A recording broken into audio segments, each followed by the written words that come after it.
নমস্কার বন্ধুরা, দিতির রান্নাঘর উইথ ব্লগ চ্যানেলে আপনাদের প্রত্যেককে স্বাগত। দেখুন, আজকে নিশ্চয়ই দেখে বুঝতেই পারছেন, আজকে নিয়ে চলে এসেছি ভেটকি মাছের কাঁটা চচ্চড়ি। উত্তম কুমারের এটি একটি ভীষণ প্রিয় রান্না, আর শুধু উত্তম কুমারের বলাই ভুল হবে, আমাদের অনেকেরই কিন্তু এটা একটু ভীষণ প্রিয় খাবার। তো আজকে আমি এই রান্নাটা কিভাবে করেছি চলুন দেখে নিন। তো দেখুন, ভেটকি মাছের কাঁটা চচ্চড়ির জন্য প্রথমেই গ্যাসের ফ্লেম অন করে কড়াই বসিয়ে দিয়েছি। আর এইদিকে এই যে আমি ভেটকি মাছের কাঁটাগুলো নিয়ে নিয়েছি। এবার এই কাঁটাটার মধ্যে আমি লবণ আর হলুদ মাখিয়ে নেব। তো আমি প্রথমেই দিয়ে দিচ্ছি পরিমাণ মতন লবণ।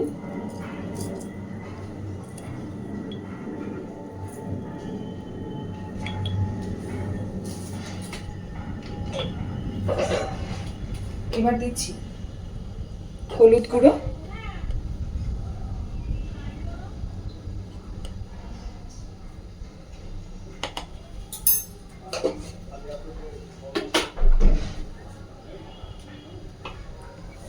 খুব সুন্দরভাবে লবণ হলুদ মাখিয়ে তারপর কাঁটাটাকে ভেজে নেব। তেল খুব সুন্দরভাবে গরম হয়ে গেছে। এবার আমি যেভাবে আমরা মাছ ভাজি ঠিক সেইভাবেই মাছের কাঁটাগুলোকে প্রত্যেকটাকে সুন্দর করে ভেজে নেব।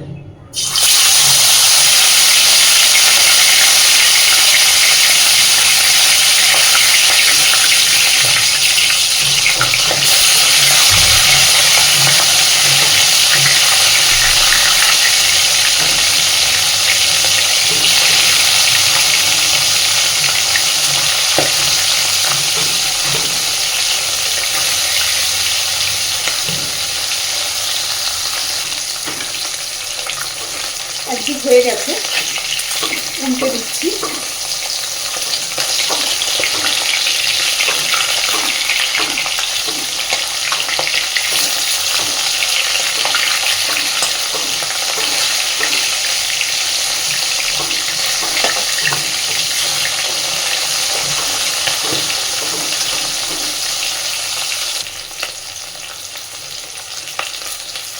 এগুলো এবার সব তুলে নিচ্ছি।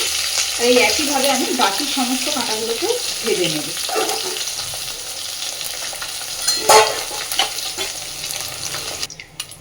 দেখুন, পুরো কাঁটাটাকেই আমি সুন্দর করে ভেজে নিয়েছি। এইবার ওই একই তেলের মধ্যে আমি অল্প একটু আলু কেটে রেখেছি, আলুটাও ভেজে নেব। আপনারা চাইলে আলু নাও দিতে পারি, কিন্তু আমি একটু আলু দিয়েই ভেটকি মাছের কাঁটাটা রান্না করি।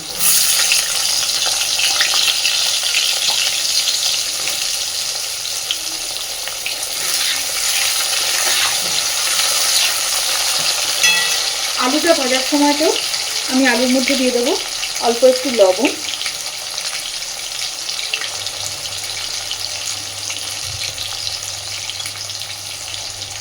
আর দেবো একটু হলুদ গুঁড়ো।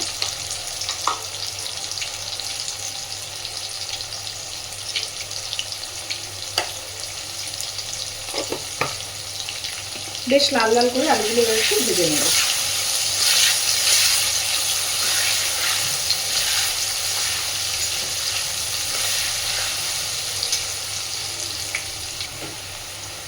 দেখুন, আলুগুলোকেও আমি সুন্দর করে ভেজে নিয়েছি।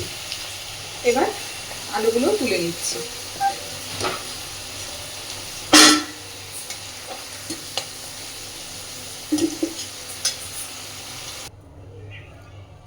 দেখুন, তেল আমি কিছুটা কমিয়ে নিয়েছি, কারণ অতটা তেল আমার লাগবে না তাই।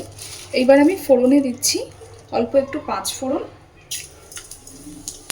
আর দিচ্ছি একটা শুকনো লঙ্কা।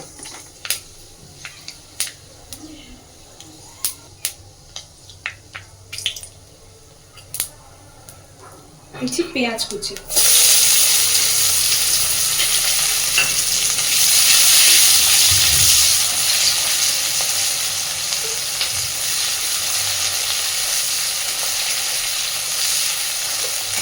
পেঁয়াজটা এবার একটু ভেজে নেব। খুব বেশি লাল করে ভাজবো না, মোটামুটি স্বচ্ছ হওয়া পর্যন্ত পেঁয়াজটা ভেজে নেব। দেখুন, পেঁয়াজটা আমি বেশ একটু স্বচ্ছ করে ভেজে নিয়েছি। এবার এর মধ্যে আমি দিয়ে দিচ্ছি বেটে রাখা মশলা। আমি এখানে ব্যবহার করেছি পেঁয়াজ, আদা, রসুন, কাঁচা লঙ্কা আর টমেটো একসাথে বেটে নিয়েছি। এখানে আদার পরিমাণটা খুবই কম, রসুনের পরিমাণটা একটু বেশি দিয়েছি। একটু বলতে আমি রসুনের পরিমাণটা বেশি ব্যবহার করেছি। তো এবার দিয়ে দিচ্ছি বেটে রাখা মশলা।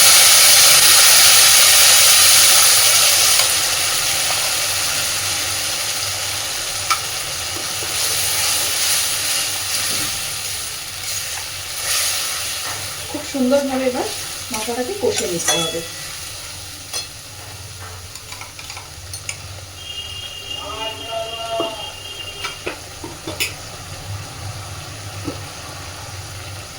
মশলার পরিমাণ মতো এবার আমি দিয়ে দিচ্ছি হলুদ গুঁড়ো,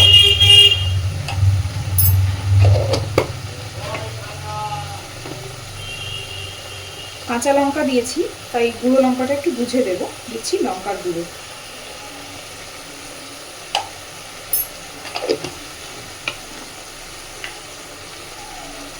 আলু ভাজার সময়তেও আমি লবণ ব্যবহার করেছি, আবার ভেটকি মাছের কাঁটাতে তো লবণ মাখিয়েই ভেজেছি, তাই লবণটাও একটু বুঝেই দেব।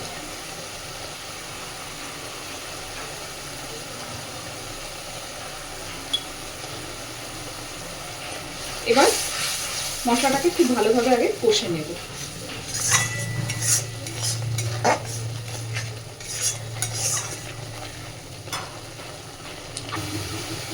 মশলা আমার সুন্দর করে কষানো হয়ে গেছে, মশলা থেকে তেল ছাড়তে শুরু করেছে। এবার আমি ভেজে রাখা আলুগুলোকে এর মধ্যে দিয়ে দিচ্ছি।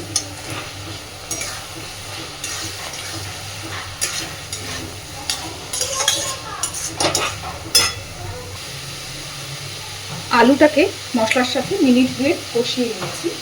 এই পর্যায়ে আমি লবণ আর হলুদ মাখিয়ে রাখা ভেটকি মাছের তেলটাকে এখানে দিয়ে দিচ্ছি। আমি কিন্তু তেলটা কাঁটাগুলোর সাথে ভেজে নিইনি।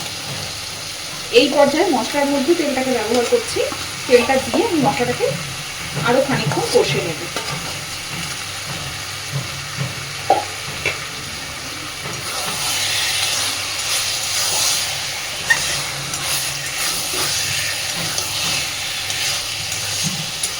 ওই জন্যই আমি তখন মাছ আর আলু ভাজার পরে কিছুটা তেল তুলে রেখেছিলাম। তো এবার তেলটাকে দিয়ে আলুর সাথে মশলার সাথে সুন্দর করে কষে নেব।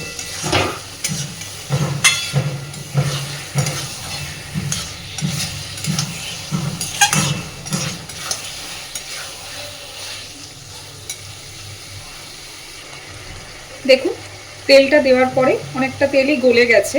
আলুর সাথে মাছের তেলটা দিয়ে মশলার সাথে সুন্দরভাবে কষিয়ে নিয়েছি। এইবার আমি ভেজে রাখা ভেটকি মাছের কাঁটাগুলো এর মধ্যে দিয়ে দিচ্ছি।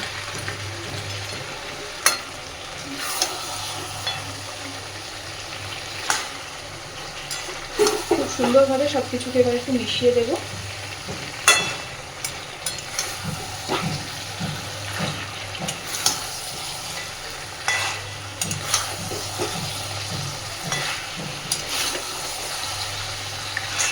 কাঁটাটা দেওয়ার পরে মিনিট 2 মিশিয়ে একটু ভালোভাবে নাড়াচাড়া করে নেব।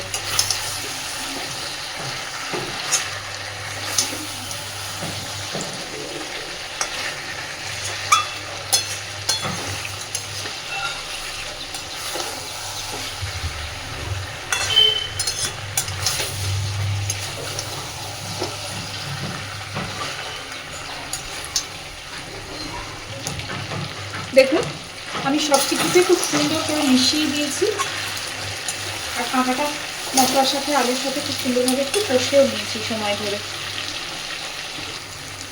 এবার আমি জল দিয়ে দিচ্ছি। খুব বেশি জল দেওয়ার দরকার নেই, কারণ সবই মোটামুটি সিদ্ধ, আলুও তো ভাজাই আছে।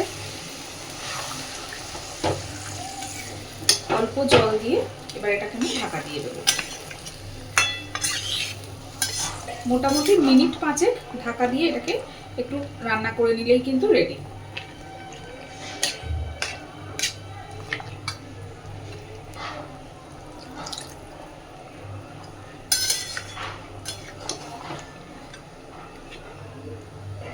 দেখুন আলুও মোটামুটি সিদ্ধ হয়ে গেছে, তাই খুব বেশি জলের ব্যবহারের দরকার নেই।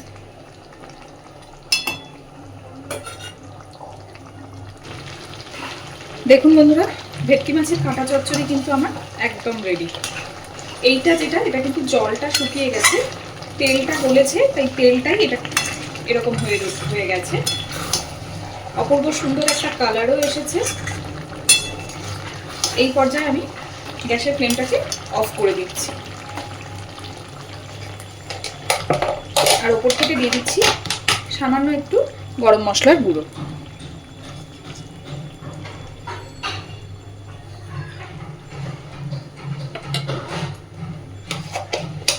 তো ভেটকি মাছের কাঁটা আমার কিন্তু কমপ্লিট। অবশ্যই বাড়িতে এইভাবে একবার ট্রাই করবেন, আর কেমন হয়েছে আমাকে জানাবেন। আর যারা ভেটকি মাছের কাঁটা পছন্দ করে তারা জানে এটার স্বাদ কতটা এবং এটা খেতে কতটাই ভালো হয়। আর যারা এখনো পর্যন্ত এই জিনিসটা রান্না করে খাননি, অবশ্যই তারাও কিন্তু একবার এইভাবে ট্রাই করে দেখতে পারে। তো চলুন, আজকের মতো টাটা। প্লিজ আমার চ্যানেলটাকে লাইক, শেয়ার এবং সাবস্ক্রাইব করে আমার পাশে থাকতে ভুলবেন না। ধন্যবাদ।